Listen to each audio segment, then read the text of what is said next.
I know where there's some, right here in the hall, clerk. No, Molly, not in there. I have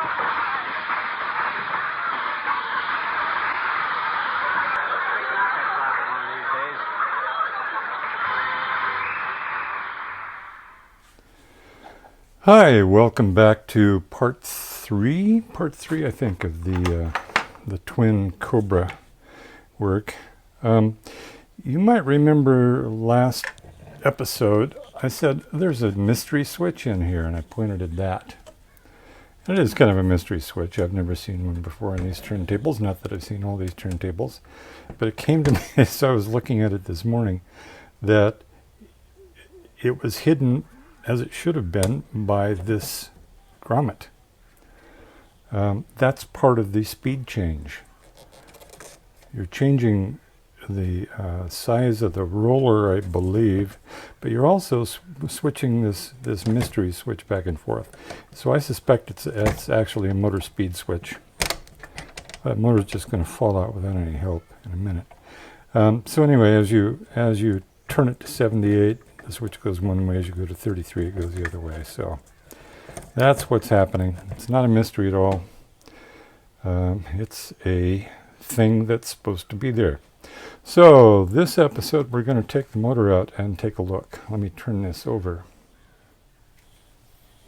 Okay, this motor in this instance is connected to just two wires.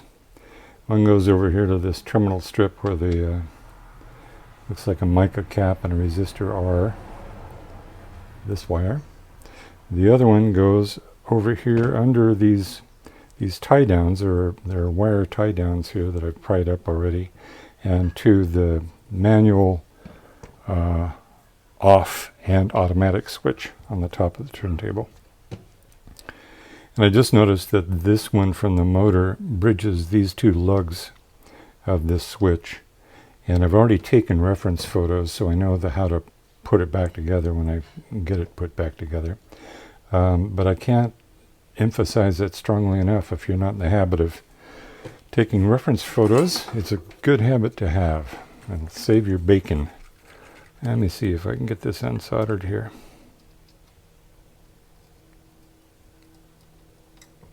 Unsoldered? Desoldered?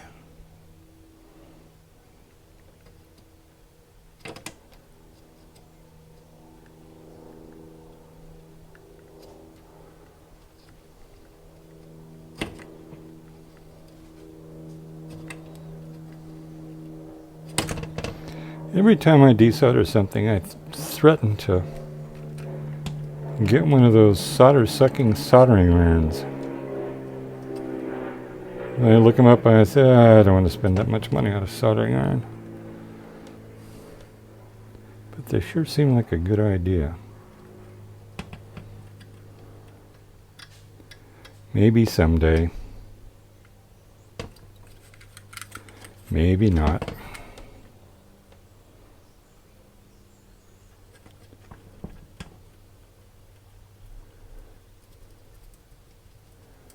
Okay, I should be able to pull that free.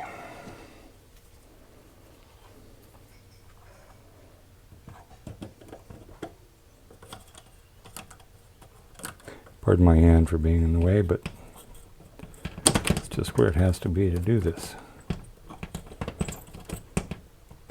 One side. Which one? Yeah, this one. And there it is.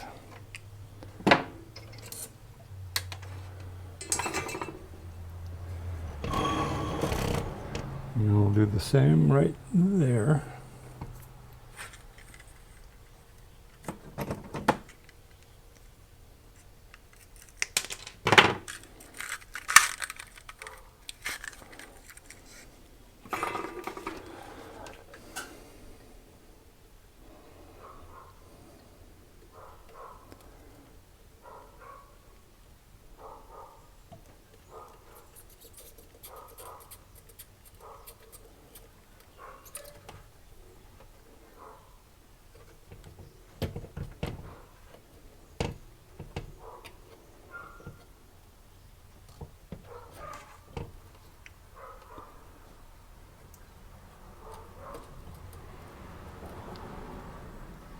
It's a beautiful sunny day here in this chunk of Oregon. And people are out and about. School's out for the day. And the kids are all home doing their homework, I'm sure. Okay.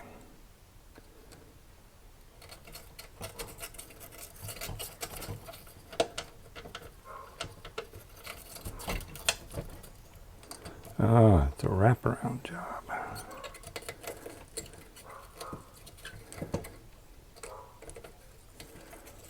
Okay. All right, the next thing to do is there are 3 screws that hold the motor in place, one here, and one here. So I'll turn it over and we'll drop it down to the table.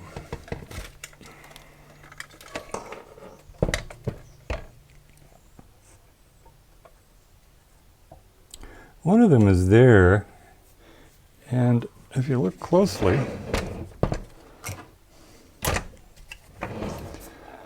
this guy right here has this big fat brass washer in it for some reason on this plate.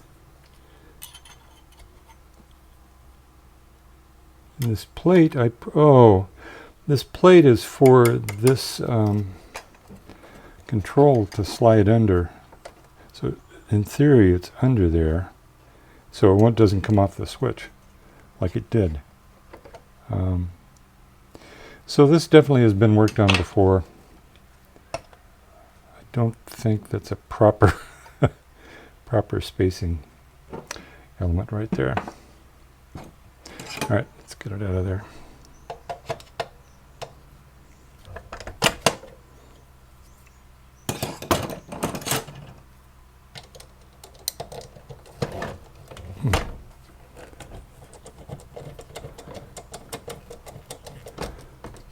It's just falling out of the case.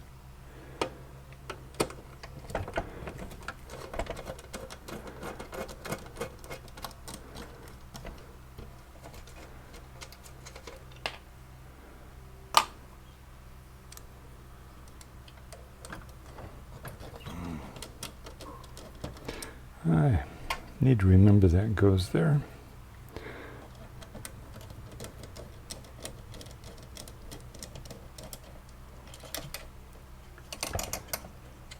Yeah, it's definitely not a stock item. There's a washer existent in there that's probably should have been sufficient. Huh. Okay, the shifter has to come out with the motor, it looks like, and that is easy. Okay. Here we go. That's about as sad of a grommet as I've ever seen. Poor thing.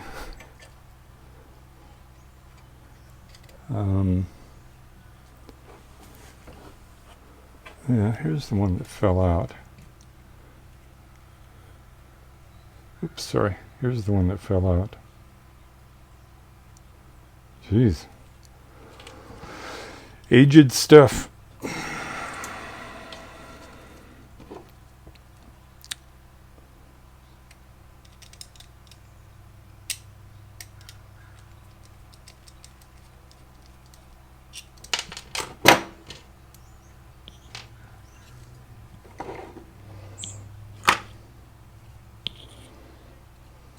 Okay.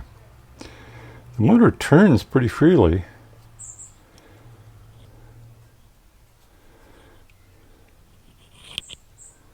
This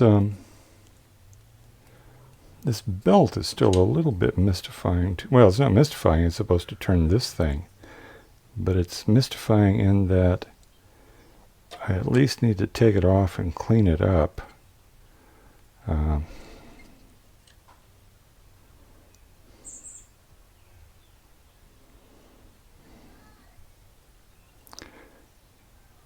I'm not sure where I'd get another one. Oh, somebody out there has one.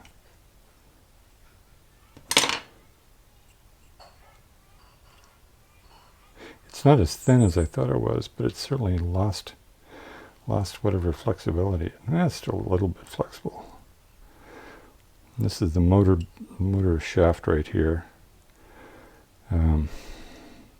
They put the wire around here that looks like a spring. It sort of is, but it's to add the correct size to the motor shaft, so you get the correct RPM based on the rotation speed of the motor. So you're increasing or decreasing the diameter of the drive shaft as necessary. This one, yeah, just sits there. That's interesting. It has a, don't know if you can see that, but it has a curved surface on here where the belt rides. Let's see if I can get this any closer. That surface right there is curved. I wonder if that serves to keep the bearing or the belt centered. Interesting. So it fits right down on there. Doesn't turn very smoothly. It needs cleaning and lubing. All right. I hope you're remembering where all this stuff goes, because I'm not.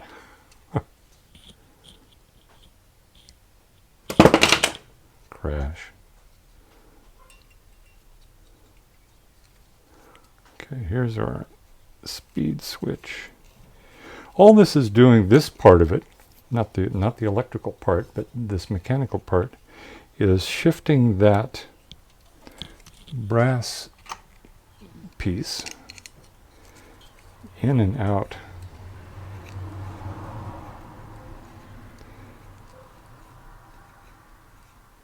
toward the rubber wheel and away from the rubber wheel.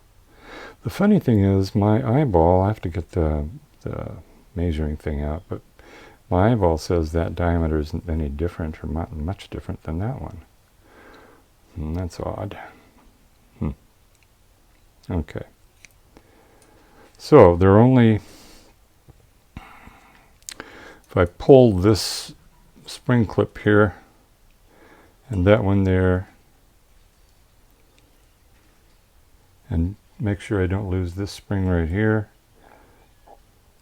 it looks like this part of the assembly will come off. Oh, it goes through the through one of the bolts holding the motor together too. All right, that's what I'll do. I'll take this apart. It's just these two things, that nut. I'm not sure how this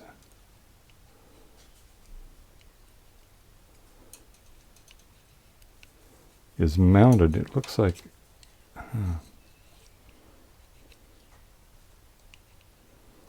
oh, I suspect the metal on this plate right here is bent, has a bevel in it, or what do they call that? A collar that goes down into a hole in this plate here. So anyway, I'll have to take this nut off, this big nut that is a guide for that, and take that off and de-rust it and clean it as well. But I'll do that. But before I do that, I want to measure the diameter of these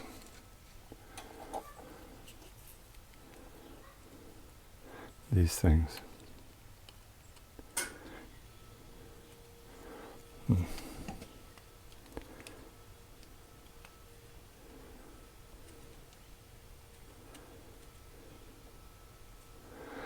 That's about 0.21 inches. This is 0.24. So this is bigger. This is larger than this one. So a larger wheel would mean a slower rotation speed of the platter. So this is the 78 driver. This is the 33 1/3 driver. You wouldn't think that small a difference would make such a speed difference on the turntable, but apparently it does. Okay, now I'll take it apart. Okay, let's do this. Pull this spring clip out. Goes in the box.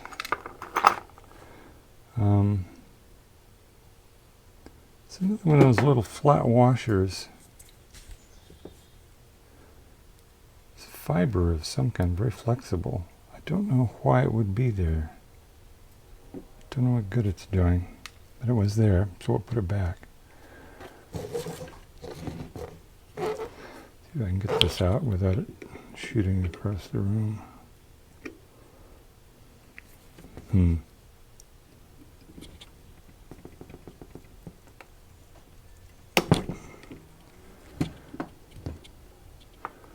That one's out. And then the spring.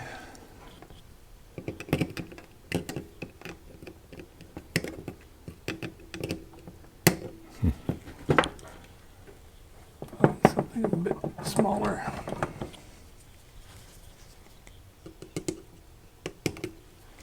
Wow, can't get hold of it.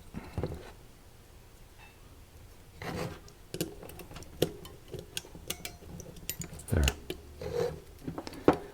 This should lift off. Leave the spring on there. There's another of those small washers right there. And this slides back and forth. There's this, looks like a same washer right there too.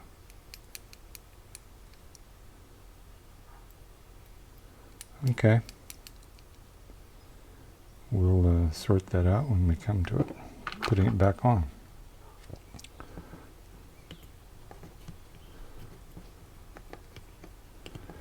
Oh, I see. This, I thought this, since this plate covered that, however it went like that, I thought that this mounting bolt for the motor was involved with this structure right here, but it is not. It has a spring. It's involved in holding it down and in place, but doesn't do anything beyond that.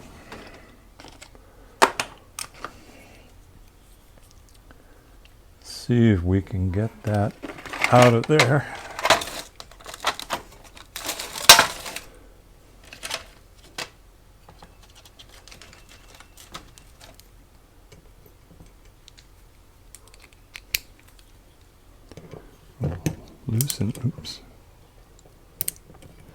Loosen this one first.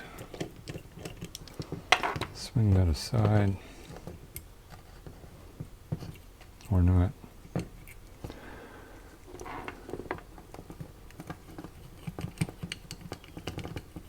Yeah. And this guy has to come off. I think I have a... Oh, I do. I was going to say I didn't think I had a socket that big, but there it is right there.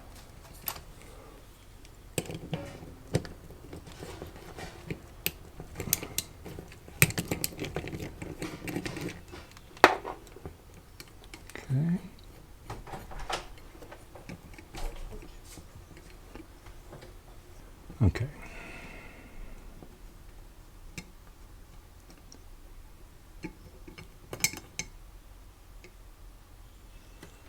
The nut has a little collar on it right there that fits down in this slot.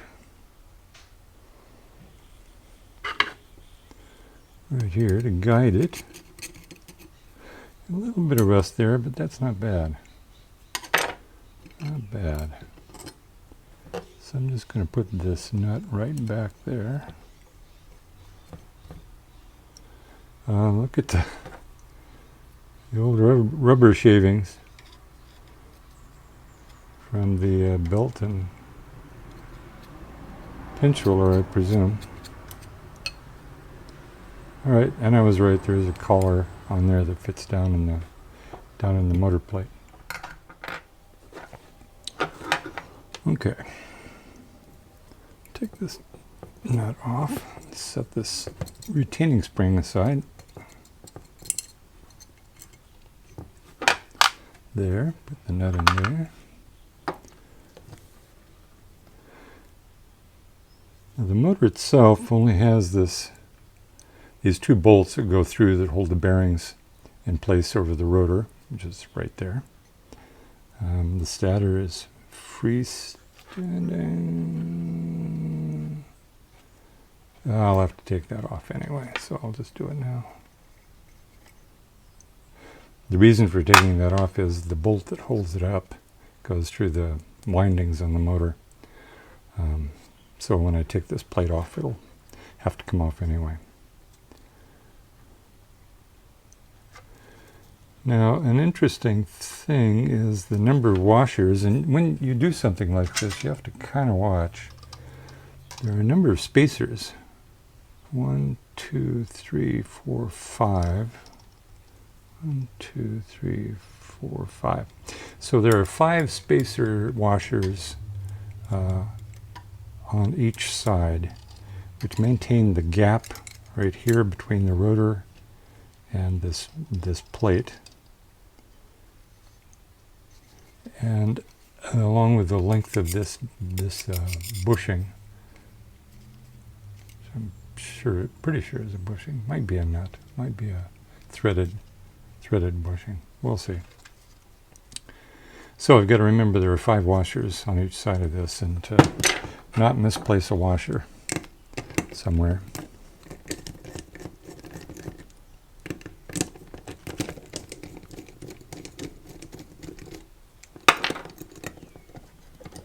Yeah, the screw that held that big nut on just fell out, so.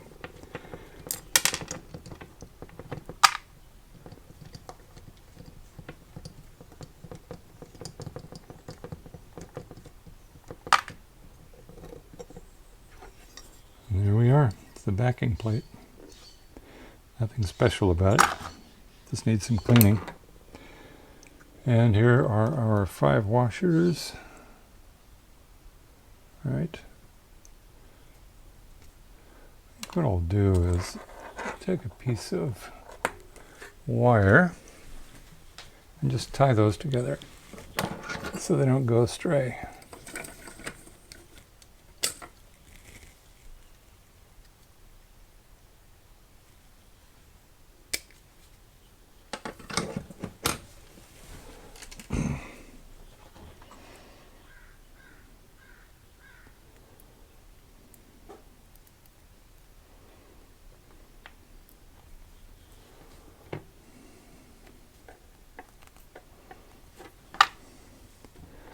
Same thing on this side.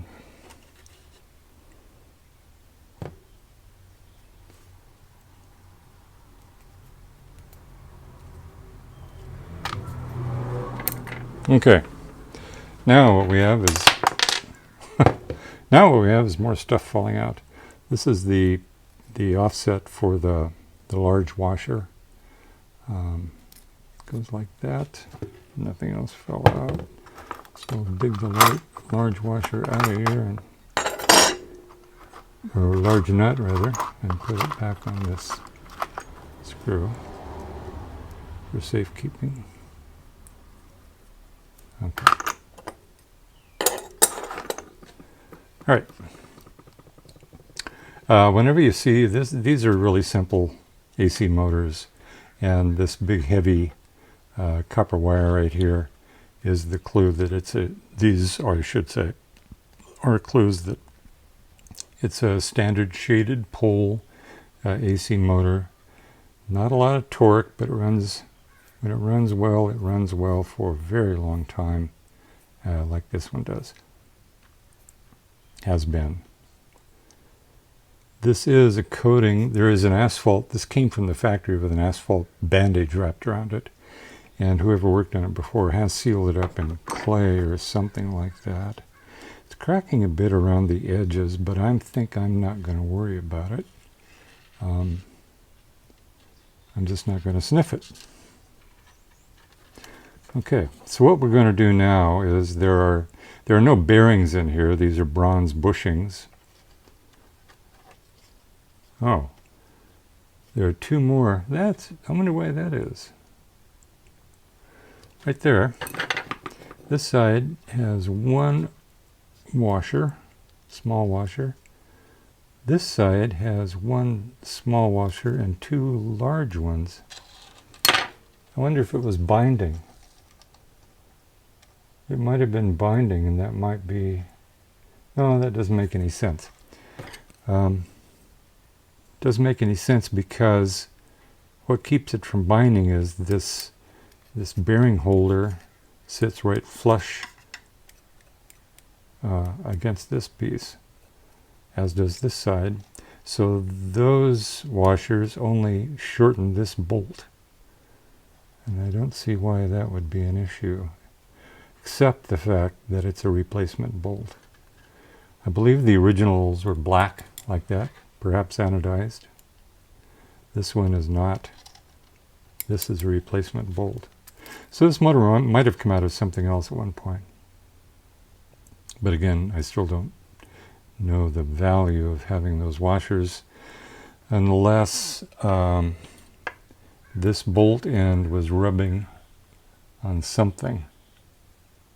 This is very possible. So they had to bring it down from this end. So I have to remember that this screw has 3 washers on it, and the other side only has 1. There's a lot to remember here. I hope you're taking notes. Okay, what I'll do is I will take my pencil, this here.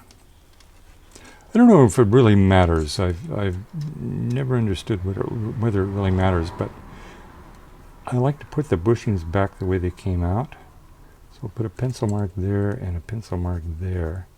And that will help me, because they're symmetrical. You can turn them completely around and put them back in the other way on both ends.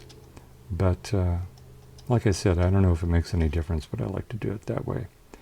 The other thing I'm noticing is, in order to get this bearing free, I'm going to have to take this spring off the shaft. I presume it just fits on there, and if I wind it backward a little bit, it'll come loose. We'll see. Better do that first, I guess.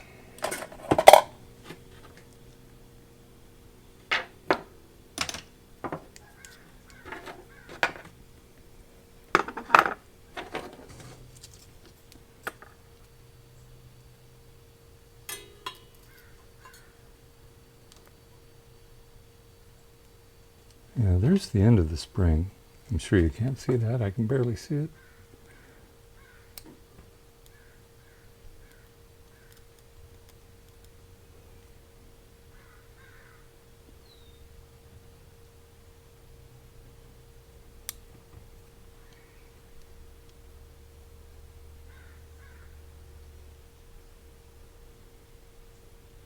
There's the other end.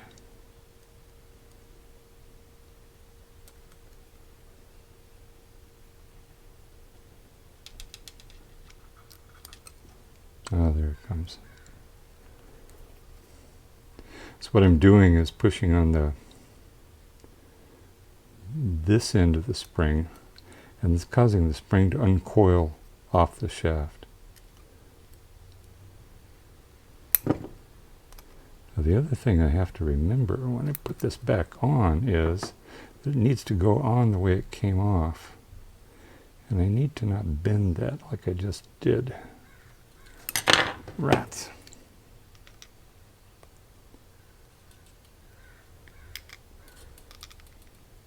Okay. I'll try not to do that anymore. Okay. I will, what will I do? How will I mark that? I will stick it down to a piece of tape.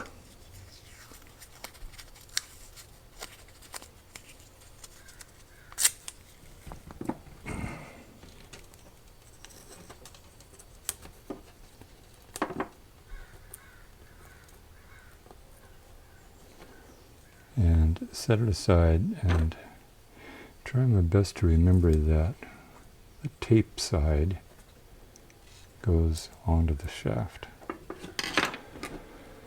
Okay, another little adventure. All right, let's dismantle this.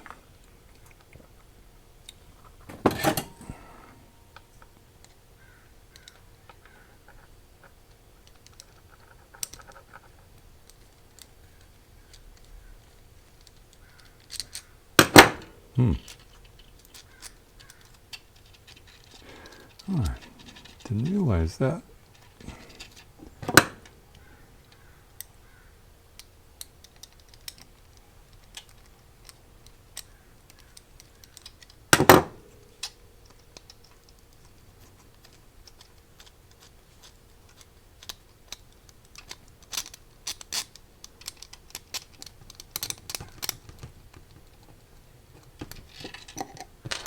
There's a little toothed washer right there. On this side, there are just 3 washers and no tooth washer. Definitely an inconsistent job. I don't know if that will come off there or not.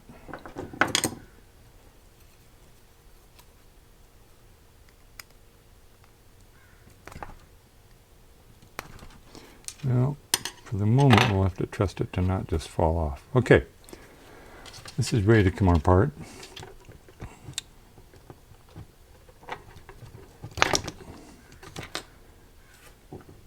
There's the rotor on its shaft. And it looks like it's still not going to come off. Alright, well, that's okay. It'll give me room to get some lubricant down in the bearing there.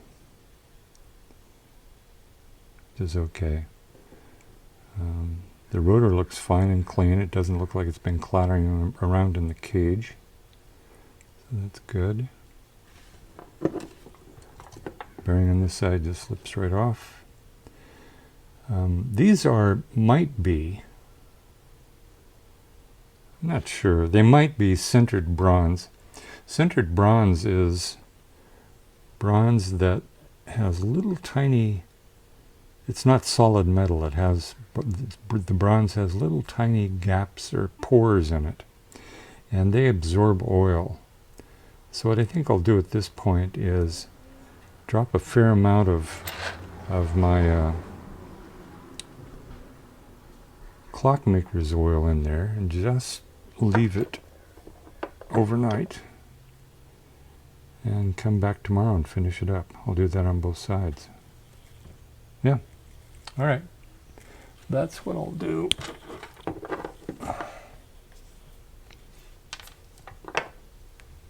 I don't know if this is really clockmaker's oil. I got it from a clockmaker's supply place on eBay. But who knows? So I'll just fill that up. We'll let the, if it is sintered bronze, we'll let the bronze absorb whatever it can. And then pour out the excess tomorrow. Do the same thing over here.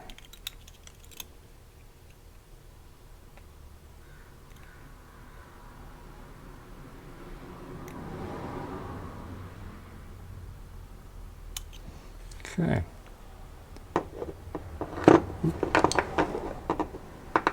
Sit. Doesn't want to sit. Sit there. Okay. I'll check it again in the morning.